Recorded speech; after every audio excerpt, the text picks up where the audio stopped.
আসসালামু আলাইকুম। আলহামদুলিল্লাহ আমরা সবাই ভালো আছি। আপনারা যে যেখানে আছেন সুস্থ থাকুন, ভালো থাকুন। তাসনিম আয়রা চ্যানেল থেকে সবাইকে জানাই স্বাগতম। দেশ ও দেশের বাইরে যারা আমার চ্যানেলটিকে দেখতেছেন তাদেরকে অসংখ্য ধন্যবাদ জানাই। প্রতিদিনের মতন একটি ব্লগ ভিডিও শেয়ার করতেছি, আশা করি আমার প্রিয় বন্ধুদের ভালোই লাগবে। যদি ভালো লাগে অবশ্যই একটি লাইক, কমেন্ট, চ্যানেলটিকে সাবস্ক্রাইব করে পাশে থাকবেন। তো মেয়ের রুমটা গুছিয়ে এই যে ভেন্ডি ভাজি করতে নিয়ে আসলাম। আয়রা খুব ভেন্ডি ভাজি খায় আর খুব জ্বর। আল্লাহর রহমতে আপনাদের সবাই দোয়ায় আয়রা জ্বরটা কমে গেছে, তো এখন কিচ্ছু খাচ্ছে না, সেই জন্য তার জন্য এই যে ভেন্ডি ভাজি করে নিচ্ছি। আর ভাজিগুলো আর কি আর দেখাবো। তারপরে এই ভাজিগুলো আমি একসাথে বসিয়ে দিয়েছি। পেঁয়াজ, কাঁচামরিচ, ভেন্ডি এক কড়াইয়ের মধ্যে একভাবে কেটে তারপরে দিয়ে তারপর একটু সামান্য লবণ, হালকা একটু তেল দিয়ে ভাজিটা করে নিচ্ছি। তো এখন 2 দিন ধরে আয়রাকে গোসল করে নেয়, মাথা আর শরীরটা খালি মুছিয়ে দিয়েছি। এখন আজকে একটু গরম পানি দিয়ে, হালকা কুমকুম গরম পানি দিয়ে তারপরে আজকে গোসল করিয়ে দিব। তাই এই ফাঁকে আমি ভাজিটা করে নিচ্ছি, কিচ্ছু খেতে চায় না। তারপর ভাজিটা করার পরে 2 লোকমার মতন ভাতটা খেয়েছে।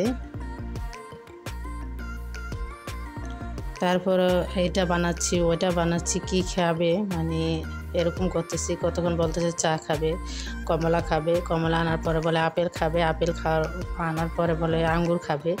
মানে যে মানুষ কমলা যতক্ষণ না শেষ হয় ততক্ষণ খেতেই থাকে, সে এখন কমলা ধরে না। বলতেছে আম্মু ব্যথা করে, মানে পুরা শরীর বা মুখ টুক হয়তো ব্যথা হয়ে গেছে, জ্বর আসলে তো এরকমই হয়। তা আয়রার ভেন্ডি ভাজিটা কেমন হলো অবশ্যই কিন্তু কমেন্টে জানাবেন। আর কালারটা কিন্তু সবুজই রেখেছি। আর ভেন্ডি ভাজি কিন্তু একদম গলে গেলে ভাজিটা খেতেও ভালো লাগে না। তো এই যে এখন হচ্ছে চা বসিয়েছি, সন্ধ্যার সময় হচ্ছে মেহমান আসছে, সেই জন্য তাদের জন্য চা বসিয়েছি। তো পানিটা ভালোভাবে আমি ফুটিয়ে নিচ্ছি। চা যদি ভালো না হয় আমার নিজের কাছে খারাপ লাগে, পাঞ্চা লাগে। আমি কিন্তু চা খাই না, কিন্তু চা একটু বানাই ভালো। তো এই যে ভালো করে বলকটা আসার পরে চিনি, তারপরে পরিমাণ মতন পাতিটা একটু বেশি দিব, লিগার না হলে চা খেতে অতটা ভালো লাগে না, সেই জন্য পাতির পরিমাণটা একটু বেশি দিয়ে দিলাম।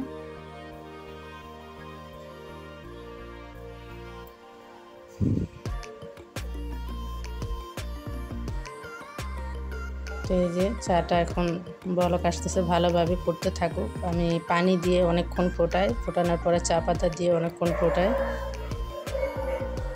এই যে আর হচ্ছে পুরি আনতে গিয়েছিলাম, সেখানে অনেকক্ষণ দৌড়ালাম, পুরি নাই, মানে অনেকটা বেজে গেছে তো 8টা বাজে, সেই জন্য পুরি পাওয়া যাচ্ছে না। পরে আমাদের নিচে বাকরখানে গরম একদম বাকরখানি বানায়, সেই জন্য বাকরখানি নিয়ে আসলাম চাঁদা খেতে।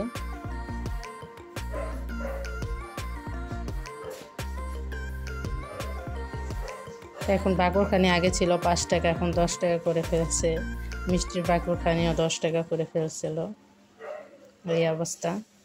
তো এখন চাটা আমি দুধটা ভালোভাবে মিশিয়ে ছেঁকে আবার চুলায় দিলাম বলক আসার জন্য, কেননা বলক আসলে চাটা খেতে আরও ভালো লাগবে। বলক আসার সময় আমি একটু চা পাতা ছেড়ে দিই, তাহলে হালকা ঘেরান আসে।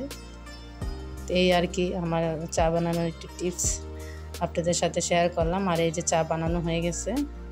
তা কেমন হলো চা বানানো অবশ্যই কমেন্টে জানাবেন, আর লাইক দিতে ভুলবেন না। এখানে ভিডিওটা শেষ করলাম। আল্লাহ হাফেজ। আসসালামু আলাইকুম ওয়া রাহমাতুল্লাহি ওয়া বারাকাতুহু।